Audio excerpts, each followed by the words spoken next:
Rafi, hindi lang banta sa paparating na Tropical Depression Usman ang kinakaharap ngayon ng mga taga-Albay dahil binabantayan din ang aktibidad ng Mayon Volcano. Kaninang umaga kasi nagkaroon ng dalawang pagbuga ng abo at usok ang bulkan. Dalawa yan, isa mula 8:17 AM hanggang 8:20 AM at isa naman noong 8:28 hanggang 8:48 AM. Pareho yung phreatic eruption lamang at hindi magmatic.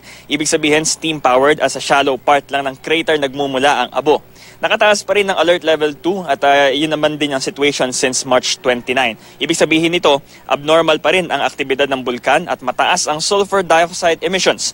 Ang normal kasi ay nasa 500 tons per day pero ang Mayon Volcano nasa 1,000 tons kada araw ang ibinubuga. Namamaga pa rin ang paligid ng bulkan pero wala pa raw direct evidence o basehan na magkakaroon ng magmatic eruption anytime soon.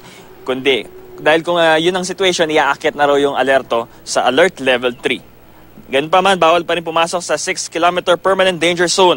At sakaling may ashfall dito sa mga ilang mga bahay o komunidad malapit sa bulkan, ang abiso ng FIVO sa itakpan ng mga bibig at ilong gamit ng mga mask o kaya ng basang tela. Manatili na rin sa loob ng mga bahay at isara raw ang mga bintana. Yan ang latest mula rito sa Albay. Balik sa iyo, Connie, Rafi. Yes, Bam, tanong ko lamang kasi itong sinasabi mo nga dati naman ng bawal na pumasok doon sa 6-kilometer danger zone. Pero alam din naman natin na kahit pa noong mas medyo bumaga ito ng mas malala, noon ay may mga nakakapasok pa rin dahil sa kanilang mga alagang, mga hayop at iba pa.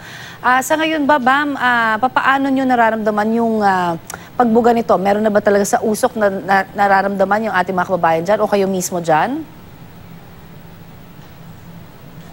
Okay, sa ngayon yung situation ng bulkan parang bumalik din siya sa normal. Parang it was just a short episode noong 8 AM. Pero kung makita ninyo yung bulkan ngayon, wala na siyang binubugang abo at usok sa mga oras na ito. Although cloudy pa rin dito sa lugar. Weather situation naman, dahil inaasahan din na matatamaan ng Tropical Depression Usman tong Bicol, may maaliwalas pa rin yung panahon. Mainit pa rin pero meron na rin ulan. May ulan. Ulap. May mga ulap na rin, Connie. So ito yung situation ngayon dito. Nakaantabay pa rin lahat. Okay, pero pinag-iingat pa rin syempre yung ating mga kababayan dyan sa patuloy na pagbuga at yung patuloy na pag-usok naman ng ating bulkan dyan. Sana nga ay hindi na ito kumbaga, dampen ng spirit, especially magbabagong taon. Bam, ano ba yung reaction dyan ng mga tao dyan?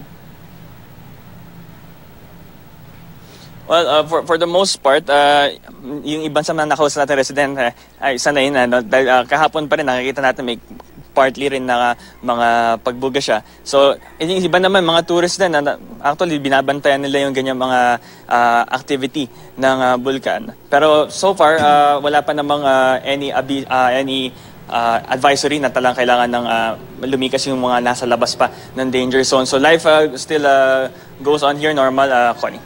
Alright, maraming salamat, Bam, at mag-ingat kayo dyan.